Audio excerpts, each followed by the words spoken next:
Assalamualaikum warahmatullahi wabarakatuh. Saya di sini ingin mempresentasikan rencana penelitian saya untuk mata kuliah metode penelitian yang berjudul Analisis Komparatif Algoritma SGBOS dan Isolation Forest dalam mendeteksi penipuan transaksi kartu kredit oleh saya sendiri, Alvan Alfiansa.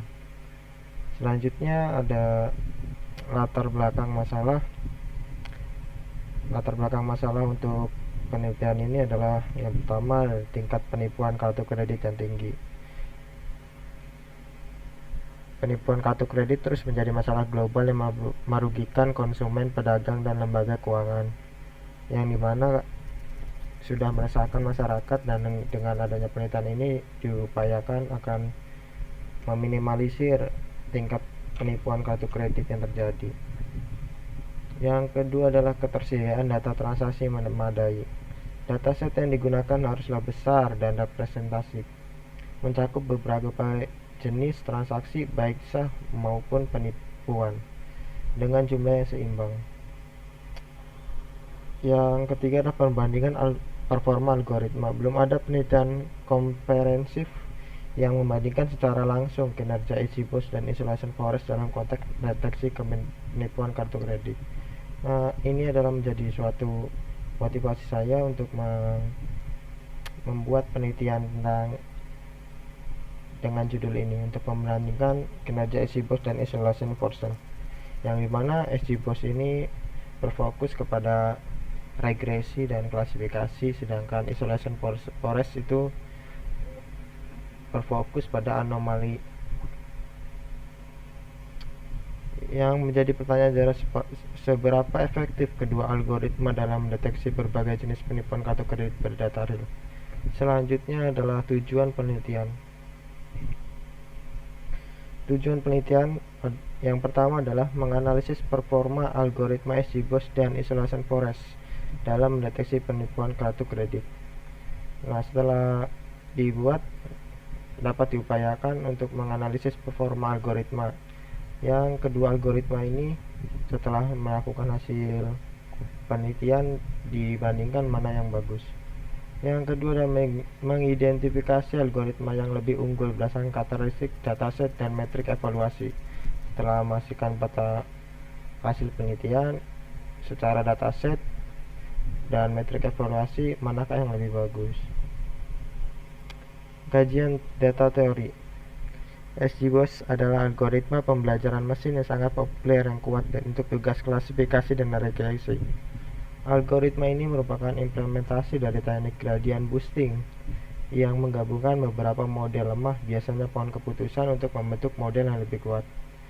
Ini SGBOS adalah biasanya pohon keputusan yang berfokus kepada klasifikasi dan regresi, yaitu adalah yang supervised.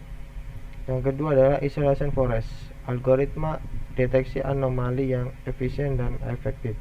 Algoritma ini bekerja dengan mengisolasi range data secara acak dalam pohon isolasi, yang dimana ini adalah perkembangan dari algoritma sebelumnya, adalah decision tree. Selanjutnya adalah kerangka penelitian. Yang pertama adalah pengumpulan data transaksi kartu kredit dari sumber yang relevan. Yang kedua, pre-processing data, atau membersihkan dan mempersiapkan data untuk analisis, untuk mengganti data-data yang bersifat kosong atau gimana. Yang ketiga adalah pemilihan fitur, memilih fitur-fitur yang relevan untuk pelatihan model. Yang keempat, pelatihan model. Setelah pelatihan fitur, melatih model eksternal dan Isolation Forest menggunakan data penelitian. Yang kelima, evaluasi model, mengevaluasi kinerja model menggunakan data testing. Yang keenam, analisis komparatif, membandingkan kinerja kedua model berdasarkan metrik evaluasi dan relevan. Selanjutnya adalah penelitian yang relevan.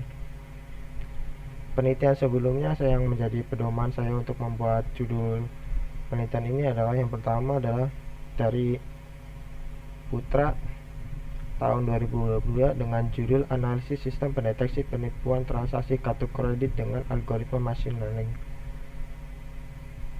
Yang kedua, Gunawan tahun 2023, studi dengan judul Studi Komparatif Metode Oversampling Smooth dan Undersampling INN untuk meningkatkan performa deteksi fraud. Yang pertama ini kan membahas tentang machine learning. Nah, sekarang saya ubah dengan judul yang lebih terbaru seperti algoritma SGBOS dan Isolation Forest. Yang ketiga dari Wulandari S tahun 2019 dengan judul Perbandingan Kinerja Algoritma Ensemble, Random Forest dan SGBOS dalam klasifikasi sentimen pada ulasan produk. Yang keempat Pratama R 2020 dengan judul Deteksi Anomali pada Transaksi E-commerce menggunakan Isolation Forest. Selanjutnya jenis data. Dengan penelitian ini saya melakukan penelitian dengan jenis kuantitatif. Kenapa saya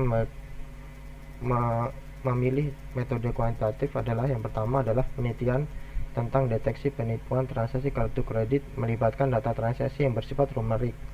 Misalnya jumlah transaksi, waktu transaksi, dan lokasi transaksi yang dapat diukur secara objektif. Biasanya penelitian kuantitatif ini memungkinkan merumuskan dan mengujikan hipotesis secara statistik. Yang kedua adalah jenis data. Saya menggunakan data historis yang tahun-tahun sebelumnya saya menggunakan data dari open source yang sudah terjadi. Yang ketiga desain penelitian. Yang pertama data understanding. Data understanding ini memiliki tujuan adalah memahami data secara mendalam. Yang kedua data cleaning.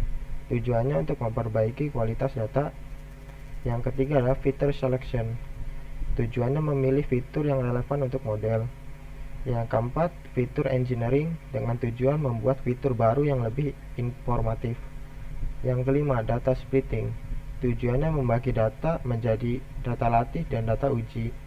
Setelah itu, modeling dengan tujuan membangun model prediksi. Selanjutnya, yang terakhir ada interpretasi hasil dengan tujuan menganalisis hasil model dan menarik kesimpulan. Metode yang keempat adalah data dan teknik pengumpulan data. Yang sebelumnya sudah saya bicarakan adalah menggunakan data publik seperti Kaggle yang berjudul Credit Card Fraud Detection. Itu data dari Eropa dengan tahun 2013. Sebelumnya saya juga sudah mencari data-data kartu kredit ini melalui referensi dari bank-bank, tapi untuk melakukannya sulit karena itu bersifat privasi dan sulit didapatkan. Makanya saya menggunakan data open source seperti kartu kredit. Yang kelima adalah teknik analisis data. Performa kedua model akan dievaluasi menggunakan berbagai metrik seperti akurasi, presisi, recall, F1 score, dan area under the ROC curve atau outcross. Selain itu, perbandingan performa kedua model juga akan dilakukan secara statistik menggunakan uji hipotesis yang sesuai, yang diharapkan untuk perbandingan kedua algoritma ini untuk menunjukkan algoritma mana yang terbaik untuk mendeteksi penipuan ini. Dan selanjutnya sekian dari presentasi saya, kurang lebihnya mohon maaf. Assalamualaikum warahmatullahi wabarakatuh.